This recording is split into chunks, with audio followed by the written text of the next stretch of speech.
Friends, अगर आप भी सख्त गर्मी में पंखे से आती हुई गर्म हवा से परेशान हैं और एसी भी अफोर्ड नहीं कर सकते और बिल्कुल फ्री में ठंडी हवा लेना चाहते हैं, तो फिर ये वीडियो आपके लिए ही है। वीडियो को मुकम्मल वॉच कर लें। आपका वो पंखा जो फुल गर्म हवा दे रहा था, मुफ्त में एसी जैसी ठंडी हवा देने लगेगा। अस्सलाम वालेकुम फ्रेंड्स, मैं हूं शहजाद मुगल और आप देख रहे हैं टेक्नोलॉजी यूट्यूब चैनल। तो हमारे पास भी एक ऐसा ही पेडेस्टल फैन है जो गर्म हवा देने में अपनी आखिरी हद तक जा चुका है।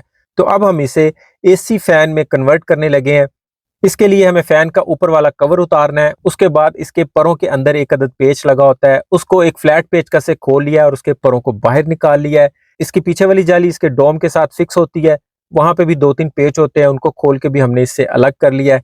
अब हमें 2 अदद पाइप चाहिए जो कि किसी भी एसी के अंदर यूज होते हैं। एक 6 mm का पाइप होता है, एक 12 mm का पाइप होता है। तो सिल्वर के पाइपों का सेट हमें सस्ते में मिल जाता है। तो पहले हमें 12 mm वाले पाइप को यूज करना है। इसके आगे एक फ्लेयर बना होता है, फ्लेयर को हमने एक पाइप कटर के साथ काट के इसका नट इसके अंदर से निकाल दिया है।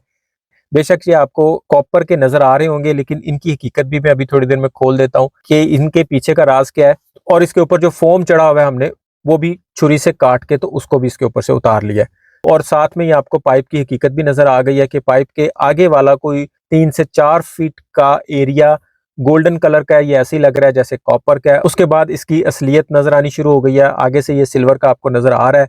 ये भी एक तरह का फ्रॉड है। देखने वाला कोई भी इस सिल्वर के पाइप को कॉपर का पाइप समझ सकता है। यहाँ पे ये बात क्लियर है कि दुकानदार और मैकेनिक दोनों ये बात जानते हैं कि ये पाइप सिल्वर का है। इसका नुकसान सिर्फ और सिर्फ एंड यूजर कंज्यूमर को है। तो इस वीडियो के थ्रू आगे जाके ये स्कैम भी आपके सामने अयां होने वाला है। तो हमें फिलहाल इस पाइप को इस तरीके से राउंड शेप में लेके आना है कि ये फैन की इस पीछे वाली जाली के ऊपर पूरा आ जाए। अभी हम इसके साथ नायलन की ट्यूब यूज करने वाले हैं, क्योंकि ये बहुत हार्ड होती है और हमें इसके साथ जो काम लेना है वो इसी ट्यूब के थ्रू ही ले सकते हैं। इसकी जगह पे कोई नरम पाइप यूज नहीं कर सकते। हार्ड ट्यूब क्यों यूज कर रहे हैं इसका भी आपको आगे जाके पता चल जाएगा। तो चूंकि ये दोनों एक ही साइज के हैं, पाइप भी 6 mm का है और ट्यूब भी 6 mm की है, तो इस पाइप को हम थोड़ा गर्म कर लेंगे और गर्म करके इस पाइप के ऊपर चढ़ा देंगे। बेशक ये टाइट फिट हो गया हुआ है, लेकिन बावजूद हमने इसके ऊपर टाई लगा के इसे टाइट कर दिया। इसी तरह हमने 12 mm के पाइप को भी राउंड शेप में कर लिया है और इसके ऊपर भी हम 12 mm का ही प्लास्टिक का एक अदद पाइप चढ़ा देंगे। और हमें इसका एक बिल्कुल छोटा सा पीस चाहिए, इसलिए हमने बाकी के पाइप को आगे से काट दिया और इस पे हमने एक अदद क्लम्प भी लगा दिया है। इसी के दूसरे सिरे पे हम गैस वाला पाइप लगाएंगे। नेक्स्ट हमें इस तरह पंखे के अंदर इसे रख के इसकी इस पीछे वाली जाली को दोबारा कस देना है और इस तरीके से पंखे की जालियों के साथ इस पाइप को हमने टाइयों की मदद से टाइट कर दिया है और साथ में हमने इसके साथ एक अदद वाटर पंप लगा दिया है। और हमने इस पंप को भी 2 अदद बड़ी टाइयों के साथ फैन के इस बैक कवर के साथ टाइट कर दिया हुआ है। इसके साथ जो जो चीजें यूज हो रही हैं, वाटर पंप, इसकी सारी फिटिंग, नायलन के पाइप, ये सारा कुछ मार्केट से भी इजीली मिल जाता है और हमसे भी आपको मिल जाएगा। इतना काम करने के बाद पंखा पहले वाली हालत में वापस आ जाएगा। लो जी, ये हमने इस तरह का तैयार कर लिया है। पाइपों को इस तरह जोड़ के टेप भी लगा दिया है। अब हम आ गए अपने फ्रिज के फ्रीज़र की तरफ। अब फ्रीज़र का डोर खोलेंगे और इसमें से हम ये नीचे वाला एरिया खाली करेंगे। अगर आपके फ्रीज़र में इस तरह की प्लेट नहीं है तो आप किसी भी प्रिंटिंग शॉप से इस तरह की कोई भी प्लेट ला के रख सकते हैं। मैंने काफ़ी वीडियोस में उस प्लेट को दिखाया हुआ है।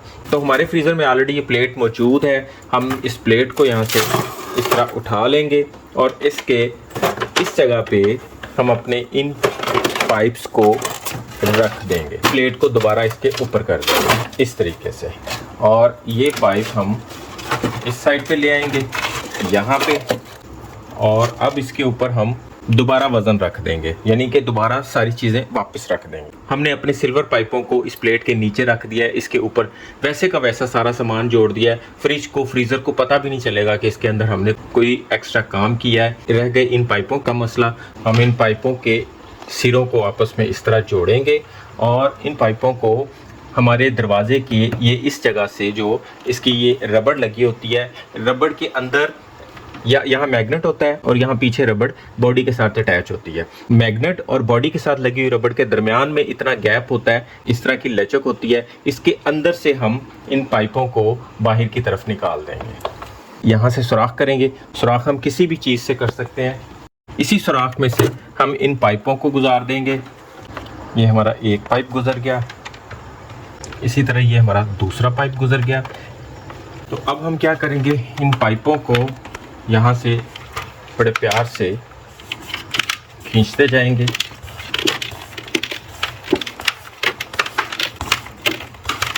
पाइप को हम ट्विस्ट नहीं होने देंगे।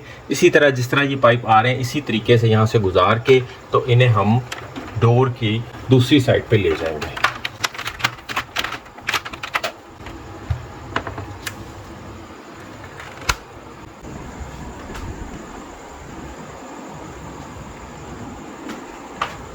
डोर के बंद होने में भी कोई मसला नहीं होगा, पाइप भी हमारे ये बाहर आ गए। और अब हम एक पाइप हम इसके इस जगह पे लगा देंगे। जस्ट हमने इसमें पुश करना है और ये इसमें इंस्टॉल हो जाएगा। एक पीस हम इस पाइप का आर्जी लेंगे, वो इधर लगाएंगे इसके इनलेट में। इसे गाड़ियों के रेडिएटर में यूज़ किया जाता है ताकि उसके अंदर का पानी फ्रीजिंग पॉइंट तक ना जा सके। हम भी इस कूलेंट को इन पाइपों के अंदर यूज़ करेंगे सिर्फ इस पर्पज़ के लिए कि हमारे पाइपों के अंदर भी पानी जम ना सके। और इसके इनलेट पाइप को इसके अंदर डिप कर देंगे और इसका पंप चला देंगे। आप देख सकते हैं इसने ये सारा पानी सक कर लिया हुआ है और ये एक तरफ से जा रहा है और एक तरफ से आ रहा है। अब हम वापस इसका पाइप उसकी जगह पे लगा देंगे।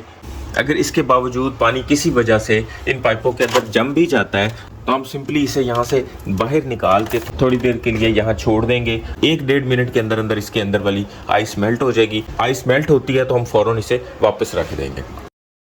हमने इसके साथ डिमर लगा के इसके वॉल्यूम को बिल्कुल लो कर दिया है। आप जितना इसे लो करेंगे उतनी कूलिंग ज़्यादा होगी, मतलब जितना लो करेंगे उतना इसके अंदर पानी का सर्कुलेशन कम होगा, जितना कम होगा उतना ये पाइप ज़्यादा ठंडा होगा।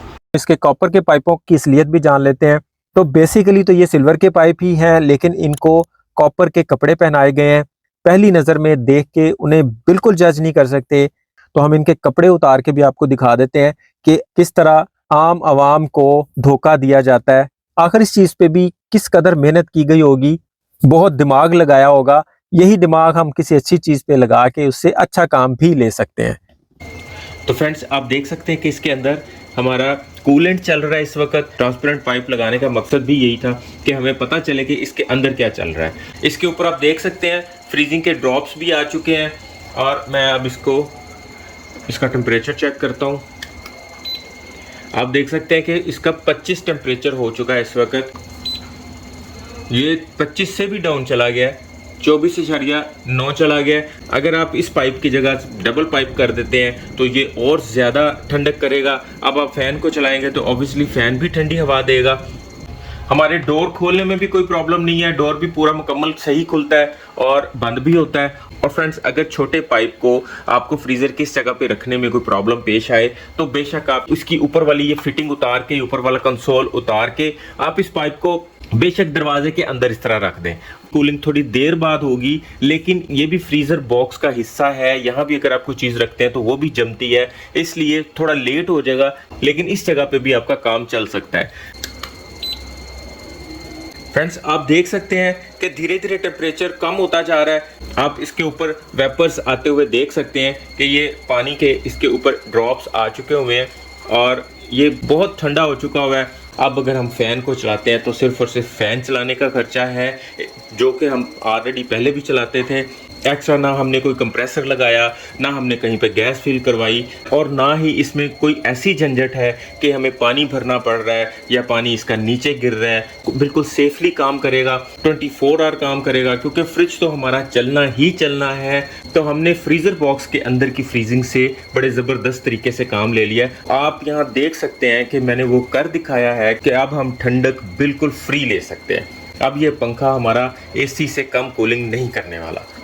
आप देख सकते हैं इसके इन पाइपों के ऊपर भी पानी आ गया हुआ है, फ्रीजिंग आ गई, मतलब ये पाइप भी इस वक्त ठंडे हैं। ये पाइप हार्ड मटेरियल से बने हुए हैं। फ्रिज के अंदर इसके ऊपर अगर हम वज़न भी रख देते हैं तो ये पाइप दबेंगे नहीं, इनका रास्ता नहीं रुकेगा, और वैसे भी ये बेंड नहीं होंगे और इनके अंदर पानी का सर्कुलेशन अच्छा चलता रहेगा। और तीसरी बात ये कि इसकी चाइना फिटिंग है, ये लीक प्रूफ है। हाई प्रेशर पे भी चलाएंगे तो इनमें से पानी लीक नहीं करेगा।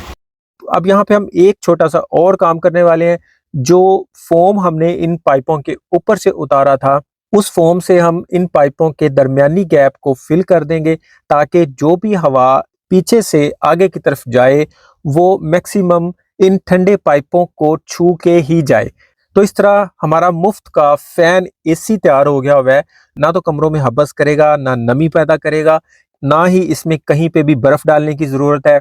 किसी भी एसी के अंदर जो कंप्रेसर लगा होता है वो बहुत बड़ा होता है, बहुत बिजली लेता है। उसी तरह का फ्रिज के अंदर एक कंप्रेसर होता है जो छोटे साइज का होता है, जो थोड़ी बिजली लेता है। तो हम उसी एक छोटे कंप्रेसर के थ्रू जो ऑलरेडी हमारे फ्रिज में चल रहा है, उसे ठंडा कर रहा है, उसी से ही हम अपने फैन की हवा को भी ठंडा करने का काम ले रहे हैं। अब आपके घर में मौजूद पेडेस्टल फैन ही आपका एसी बन चुका है, वो भी बिल्कुल फ्री में। मैंने इन पाइपों को अपने बनाए हुए ड्रम एयर कूलर में भी लगा के देखा है, उसकी भी हवा ठंडी हो गई है। उसका मैंने पीछे से पानी बंद कर दिया और सिर्फ इसको इसके साथ चलाया तो एयर कूलर की हवा बहुत पीछे रह गई, ये बिल्कुल एसी की तरह यक ठंडी हवा देने लग गया। मैं आप लोगों के लिए इसी तरह के लो बजट एक्सपेरिमेंट्स करता रहता हूँ और उनमें से जो यूजफुल होता है वो तरीका मैं आप लोगों के साथ शेयर कर देता हूँ। मेरा तरीका, मेरी सोच, मेरी मेहनत थोड़ी सी भी अच्छी लगी हो तो वीडियो को लाइक जरूर कीजिएगा। इसी तरह के और नए एक्सपेरिमेंट्स देखने के लिए चैनल को सब्सक्राइब कर दें ताकि हर नई आने वाली वीडियो आपको बर वक्त पहुंच सके।